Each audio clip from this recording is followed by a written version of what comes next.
Hey folks, David Frost, My Strategic Forecast. You're here for another episode of Common Sense Market Analysis. Today is Thursday, August 16, 2018. We're looking at a daily chart of the SPY or Spider, which is the proxy for the S&P 500. And what's interesting today is, and this is a little bit different than the norm, but today we get a chance to have tomorrow's news today. If you look closely at the chart, and I just noticed this when I began to prepare for this evening's video analysis, you'll see that there are two identical candles on the chart. So this one here is today's activity, 8/16/2018.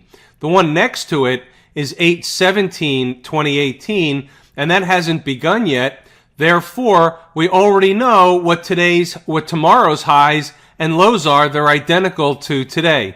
That's not going to be the case. It's an error somewhere on the charts, and likely it'll be corrected. It may even be corrected at some point during the point in which we're making this video. Before I even get going, let me start here by saying thank you for everybody that continues to participate, making valuable comments underneath the videos each and every night. I really appreciate the work, appreciate the thoughtfulness. Please continue to do so. Please continue to make your valuable thoughts and comments known to the entire community. In addition, please hit the like button on the video and share the video with those people you think can benefit from this information. So what are we doing here in the Spider, in the S&P 500? Yesterday, the S&P was down a little bit. It was down because of Turkey and all the other stuff. We know about that. Today, the S&P is up, and it's up 22 points. Yesterday, we were down whatever the number we were down was. And it just looks like a ping-pong market. Today, the market was up because of positive comments about some talks that will begin or will happen between China and the U.S., obviously in relating to trade talks. Turkey's on the back burner, China's on the front burner. I'm telling you, it's all a sideshow. The market's going to do what the market's going to do, and they fill in the blanks after the fact with whatever news is happening to be in the cycle that particular day. That becomes the flavor of the day. Has anything changed as it relates to the shorter and longer term picture of the S&P 500? No, not really. So the bottom line here is that longer term, we're still in an uptrend. It's a very strong uptrend at that. Nothing has changed, and therefore, even if we have a little bit of a pullback, we should still be resuming the continuation of the current leg higher in this market. It's not finished just yet. Now, as I say that, let me qualify that and just give you the other side of the argument. As you know, I always think it's important to give both sides of the argument. So I gave the bullish case and I said the market's in an uptrend and we know the trend is your friend until the very end. And I've gave you the bullish bias, but let me not give you a bias. Let me give you the other side of that. Could the top be in this market? Could today be a top? Or could the top be in from several days ago when the market made a top in and around, around the 7th of August? Could that have been a top? May we not exceed that top? Is that possible? And the answer is, of course, it's possible. When would I start gaining confidence that that's the case? Well, right now, the way the chart looks to me, visually speaking, I'm going to have to stick with the 279.16. Now, you say, well, that's a long way down from where we are now. That's almost 40 S&P points from where we are. You know, why don't you tell me where the top is closer to the top, not 40 or 50 S&P handles away? Well, I would like to be able to do that, and sometimes we can do that by the look of the pattern on the chart, the makeup of the market, the resistance we may be into at the time, a lot of different technical components that may exist at the time. Unfortunately, what exists right now on the chart is a bullish pattern that will stay intact until and unless we breach below and close below 279.16. That being the case, I have to be bullish up until and unless that level is cracked on the downside. And if it is, something else is likely developing, and we'll be able to get a better look at it and a clearer picture at the time of what's developing. But right now, that's the reason why I can't give you a better idea that if in fact the top is in, I can't tell you that's in until we breach below 279.16. Not always the case like this, but with a chart pattern that looks like this, it happens to be the case today. Before we move on, just looking real quick at the intraday 10-minute chart, we want to see if there was anything clearly identifiable that constituted or should have constituted a trade today on the intraday 10-minute chart. And the answer really is no. And the reason is, and you may have wanted to take a trade, meaning a short trade at around the 285 level. The 285 level had some importance. Let me show you where that comes from. I did not take a short trade at that point, but let me show you where it comes from. So we have a gap fill that happens over here, and oh no, that was not the number I was looking at, pardon me. It was a different gap. It was the gap from just the other day, and that gap officially is filled at 285.07. So today, and remember, both these days are the same, but today, the high of the day was 285.04. So you have a couple of things in your favor. And from the course at LazyEMiniTrader.com, traders know that the more items they have in their favor that point to a certain thing happening, the higher the probabilities, and therefore, the closer they are to risk, they know where they're wrong, and the more items stacked in their favor, the higher the probabilities are that they're going to be right and make money on that trade. Well, in this case, we had two items working in your favor. And when you go back to the intraday 10-minute chart and you say, all right, I could have taken a short at 285 considering those two particular items. But I'm going to tell you the reason why I really didn't consider it. The volume today was rather light, and I always say that the path of least resistance is higher in light volume, and that tends to be the case more often than not. Well, we spent the second half of the day trending lower. Well, you don't know at the time that that's going to happen.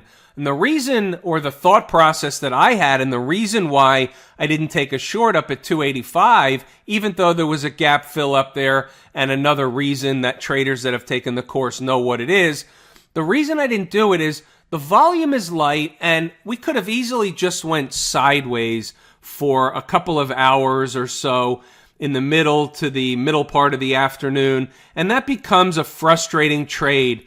Being short the market while the market's up pretty substantially that day, right? So today the market is up. You're trying to short the market in the face of that. Everybody's cheering the market on. We're going sideways around lunchtime when the volume's getting even lighter and lighter. The market's not coming down because there are no sellers. How many people have ever been frustrated by that trade? And I know that many of you are raising your hands or shaking your head saying, yeah, I know that trade. I know that trying to short the market in the middle of the day trade and hanging around for hours waiting for something to happen, and nothing happens. It just drifts around back and forth, maybe even higher. And that's a function of the light volume and also the time of day. The market is most active in the morning, right? So it's active at the opening bell. It's active for an hour, maybe 90 minutes. Then the market tends to go to sleep for a while. And a lot of times it picks back up towards the end of the day, but not always. Sometimes it just drifts out into the end of the day. Your best trading time are the morning hours, hence the morning gap trades that I have all my traders in the Lazy Gap Trader course with me. That's when the activity occurs. The morning gap trades occur, and they have that name in front of them for a reason. Morning. They occur in the morning. The market's moving. Stocks are moving. Stuff is happening early in the morning. You don't want to get stuck in a short trade around lunchtime when nothing normally happens. Now today, that was wrong. Today the market drifted lower, and that would have been a positive trade.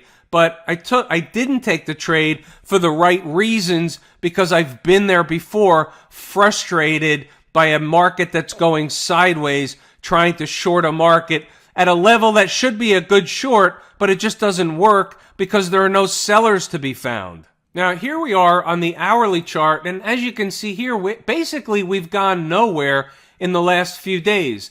We were over here, in fact, we were over here on the 13th, okay, and then we were down on the 13th in the afternoon. On the 14th, we were back up. We were down yesterday on the 15th, and we're back up today on the 16th. So we've gone nowhere in the last 3 or 4 trading days. But keep in mind, on the hourly chart, what we're doing now is we're consolidating over the 50-period moving average, the 50-hour moving average. So as long as that maintains that relationship, or this pattern maintains where it is above the 50-period moving average, this is also poised to make another push higher. That could take into tomorrow. It could take into even next week. It could take a while to consolidate, but as long as we continue to go sideways in this manner, that's what the market is generally poised to do, and telling us it's building energy to make another push higher. The IWM, my favorite market leading indicator. If you compare these two indexes, the IWM and the Spider, today they were relatively close to each other in terms of percentage being up in percentage terms. So we're not going to say it was leading the market in one direction or another today. It was yesterday, but today we're basically on par with the Spider, and that's fine. We don't need to read anything more into it than that. We stayed above the convergence of the moving averages, or we got back above the convergence of the moving averages. Yesterday, we dipped back below, and it looked like this bearish pattern that we've been talking about was beginning to really actually complete or play out that way. So we had this down move, bearish wedge pattern, starts to play out, gets, maybe halfway home, 2/3 of the way home, down to the bottom here, and that would have been technically, in my mind, a completion. Not that we might not have or can't still go lower than that number, that double bottom area, but that would technically complete the pattern that's showing today on the chart. So we have a pretty bad day yesterday, get below the convergence of the 50 and 20 period moving averages. And what do we do today? We go right back above them. We still have yet to get above the high of the breakdown candle. That's going to be the line in the sand. Until and unless we can get above and close above daily, first we have to get above and close above hourly, of course, and then daily, and we can, of course, gap above there as well. But we've got to get above there on a daily chart basis to take that bearish pattern off the table. Until and unless that happens, we're still susceptible to another down move. So we always look at both sides of the market, and that's what the IWM daily chart is telling us right now. Do we see anything different on the hourly chart? Well, the hourly chart's very similar to the Spider chart. We've basically just been going back and forth for 3 or 4 trading sessions. You got down, up, down, up, down, up, and we've gone nowhere net, right? We've gone just slightly down since 4 trading sessions ago. We're above the moving averages on the hourly chart, but does that really mean much, being that we just chopped through them 4 or 5 times? Well, no. To me, it diminishes the importance of the moving averages. So we're in a bullish pattern here of late on the hourly chart. That's fine. That doesn't mean it can't break down. Same thing happened the other day. This is where I got lambasted by one of the watchers of the video saying, hey, that's not a bullish pattern. And he explained to me 52 reasons why the market was going down, but explained it after the fact. But this is a bearish pattern under normal conditions. This is the same pattern. Is it going to fail again, or is the energy going to be released to the upside? I never tell you that it has to be completed to the upside, but what I do say is, when you look at these patterns and you find 100 of them, 75 or so are going to be released to the upside. 75 are going to play out to the upside. That's a pretty good return. That's a good percentage return of these patterns.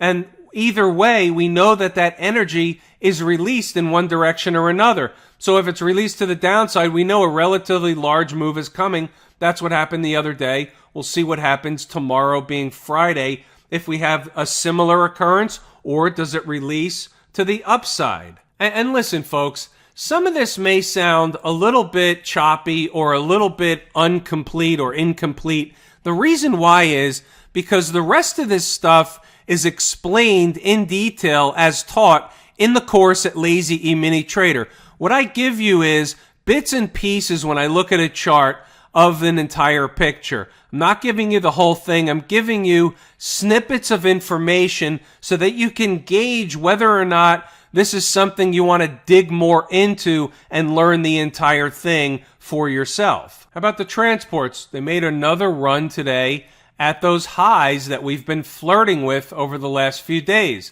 So we made a run through it. We spiked through it by a little bit, backed off of it, was rejected, and sold off along with the rest of the markets the remainder of the day. So the markets peaked out right around lunchtime, and then we basically trended lower all day long. This intraday 10-minute chart looks very, very similar to the spider chart. They all look pretty much the same. Now, tomorrow's important because tomorrow's Friday. Friday's the end of the week. And at the end of the week, we get a weekly closing candle. We'll talk about it more after the fact. But here's what I'm watching on the transports tomorrow. This is going to be a telltale sign. And the reason being is it is my second favorite market leading indicator. So imagine if we get a weekly close above last week's high. So last week's high happened to be 11,253.07. It's not that far away from where we are now. We made a run for it today. The high today was basically spot on, 11,253.19. All right, so we were up there today. If we close above that number tomorrow at the end of the week, that's going to be bullish for the transports, okay? Now, I understand that we went up for a specific period of time. We put in a sign or signal of a trend change, and therefore, and I use this term very, very loosely, we should be going down, and that's not the case. What's taught in the course is what happens the majority of the time, and we point out the majority of the time these things happen, but we also point out in no uncertain terms how we know where we're wrong, how we know when we're wrong, and how to be wrong small and fast when we have to be wrong, because we know that in this business we have to be wrong at times. That's just the way it is. There's no way around it. We can't be right on every trade. We're not going to make a profit on every trade. It's an impossibility. Anybody that tells you otherwise has a screw loose. So the bottom line is that if in fact we closed above last week's high tomorrow at the close of business Friday afternoon, that will be bullish for the transports, and that will be a leading indicator that higher prices are coming across the rest of the markets. Now, I know that was a long-winded way and a roundabout way to get to the final point, but sometimes that happens. I get talkative. How about the Qs? Now, here's an interesting market day today. The Qs were up 0.25%, was actually the lagging index today. So the NASDAQ composite was up 0.4%. That's slightly different than the Qs, not overweighted like the Qs is. But the point is that the Dow was up 1.6%. The NASDAQ was up 0.4%. That's the composite. And the Qs was up 0.25%. And the S&P 500 was up 0.8%. So what's interesting is we have a lagging index. And by the way, the IWM was up 1%. So my favorite market leading indicator and where risk assets go to play, the IWM was up 1%, but also risk assets go to the triple Qs, but that wasn't up today. And the question is, was there a culprit? We know what the culprit was for the Dow, meaning the Dow was up huge today. The Dow was up about 400 points. One of the big participants in that was Walmart. That's no secret. If you take Walmart out, the Dow's still up. I'm not taking anything away from the Dow. I'm just saying that accounted for a big percentage or a big number of point move of that 400 points in the Dow. So again, it's a price-weighted index, and it's very similar to the reason why we don't talk about the Dow is the reason why I don't hold total stock in the triple Qs is because of the misweighting that it has. But when you look at some of the FANG stocks, for example, do we see any standouts that were holding the Qs back? Amazon was up $5. No. Apple was up over $2.50. No. Facebook was down. Yes. Facebook was down $5. That's interesting. Netflix was down $5. Interesting. Google was down $9. Interesting. Nvidia reports earnings after the close today. In fact, let's take a look at Nvidia, NVDA. And Nvidia is at 246, 247, closed at 257. You can see the after hours activity just for fun. We can see the drop in Nvidia down all the way to 242. So Nvidia can have an impact on the NASDAQ market, the Qs tomorrow. Also, the SMH was down today, so it's no wonder Nvidia's down after the fact. That's a chip stock. So we'll see what happens. I just find it interesting, not to belabor the point of Nvidia. We don't really care about Nvidia. Maybe a gap play tomorrow. But right now, the Qs is what our concern is. And the Qs were basically flat today, and we still have that look of lower highs. Now, again, we did close above the breakdown candle high. That's a positive. We are in an uptrend. The weekly chart is solidly in an uptrend. But in the back of my mind, I am saying, well, we do have the look of lower highs, and I won't be surprised to see lower prices first in the Qs. Now, we can come all the way down and test this breakup candle low right around 176, maybe just slightly below 176. And that's a far cry from where we are in the downside right now. And that could keep the bullish picture intact if we don't close below that on the daily chart. So there's a lot of stuff working, and I don't mean to talk out of both sides of my mouth. I really don't like to do that. I'm just telling you what I see on the charts.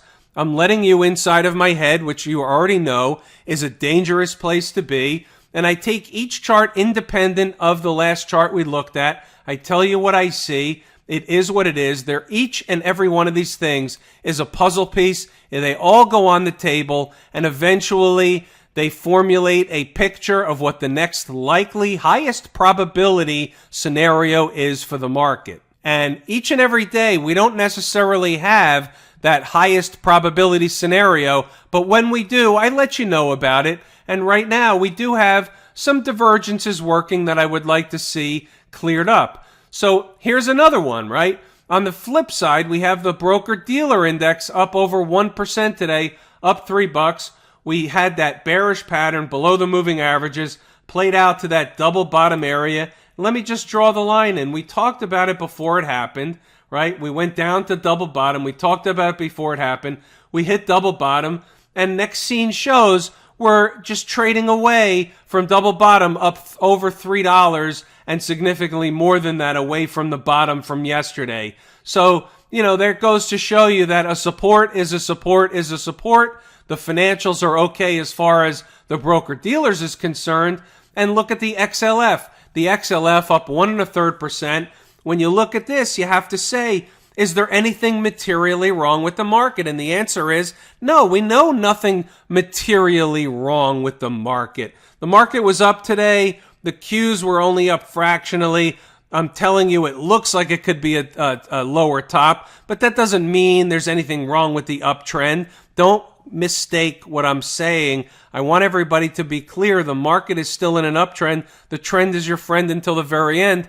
Then you bring up a chart of the XLF and you say, if the financial sector is still powering higher, grinding higher, one way, shape, or form, then can there be anything materially wrong underneath the hood, underneath the covers of the major markets? And the answer is probably not. Not with the financials hovering around recent highs. And that's what's happening. We sold off for a few days. Big deal. We're right back above the moving averages. There's nothing wrong with the daily chart of the financials. We still have plenty of room to run, and we know about that weekly chart, and I don't mean to belabor the weekly point, But we know the weekly chart. Look, we're going sideways on the weekly chart, above the moving averages, going sideways. What's this setting up to do?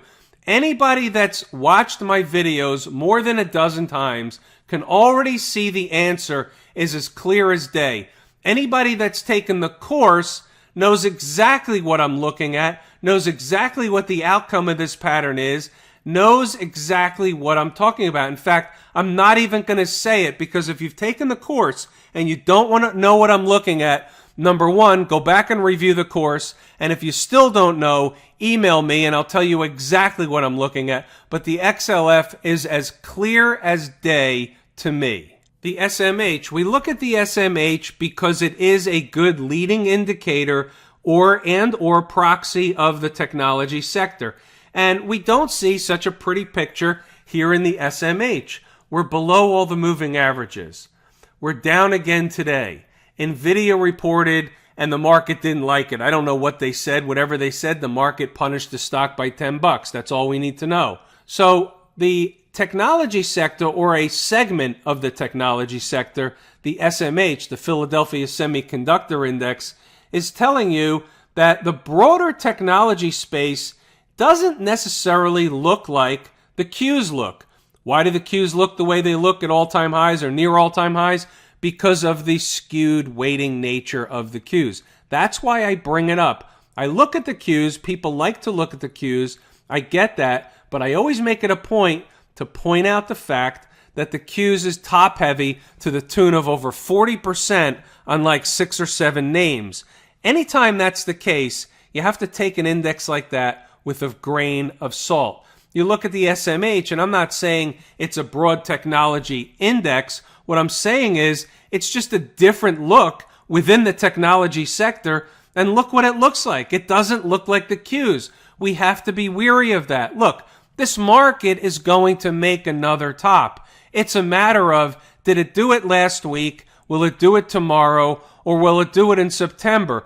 Either way, we're on the lookout for a top. We want to ride the ride up if we can, but we also want to be on the ride down when it's confirmed that there will be a ride down. Right now, we know there will be eventually a ride down, but we don't know when that's going to occur. And I always say this, and I haven't said it in quite a while because we haven't been in a position like this in a while. You don't have to be the first one to the party, meaning if you're looking to short the market because you're trying to catch a high, you don't have to be the first one to the party. You just have to be at the party while everybody's having fun. We haven't put in any sign or signal of a topping signal just yet. So therefore, let the market just work itself out. Maybe it'll happen tomorrow. Maybe it did top out last week, and maybe it'll give us a whopper of a signal at some time in September. We don't know. Let it happen. When it happens, it'll bang us over the head, and we'll be able to participate in what the market is telling us it's going to do. And if you don't want to wait for me, you want to know how to read it yourself, it's all in the course at Lazy E Mini Trader. It's just that simple. Let's go over to the gold market. Now, there's a case being made, and I had a number of emails today about gold. There's a case being made on whether this is some kind of a bottoming tail, signal or sign of a trend change. Is this an area we can buy gold? Do we have something to trade against? Is this a bottom for gold? Let me answer like this.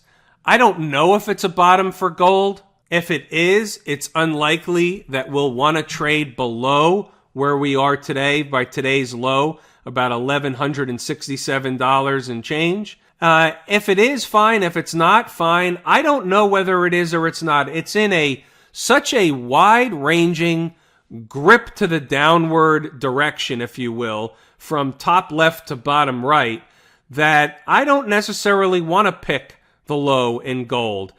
I don't have to pick the low in gold. If it decides to reverse and throws off 40 or 50 points, and it does it without me on board, so be it. I've been left out of plenty of trades in my career. That's just the way it works. But I'm not looking to pick a bottom in gold. If you want to be long gold, here's the way to do it. You can be long right here. You can be long on a retracement after today's close. You can be long on a retracement halfway down between wherever today closes and today's low. And then you're long against today's low, and that's the bottom line. And he closed below today's low, and that trade was wrong, and you have to lick your chops, take the loss, cut and run, and that's it. That's the way it works. That's the only way you could be long gold. I have no desire. Doesn't mean it's not the right trade, just not right for me. Crude oil. Not much happened in crude oil. We did the thing we said we were going to do, this bearish pattern. We came down, we filled the gap. Today we have a little bit of a dead cat bounce, nothing doing. If we go sideways for a few days, that's going to be crude oil's way of telling us, or the chart's way of telling us, that it wants to go down to the 200 period moving average. The longer it consolidates sideways, if it should consolidate sideways, that's the market's way of also telling you that it probably won't stop at the 200 period moving average, and it'll probably trade lower than that if it gives us that look and that picture. But we don't know yet. We don't know what the story is going to be. Right now, it's nothing other than a dead cat bounce. Nothing to do right here, right now in crude oil. The easy money on the downside has been made right now. So we're just waiting for the next big thing to show its face. And with that, I'm out of wind. I'm going to give it a wrap here. I'm David Frost, my strategic forecast. Thanks for tuning in for another episode of Common Sense Market Analysis.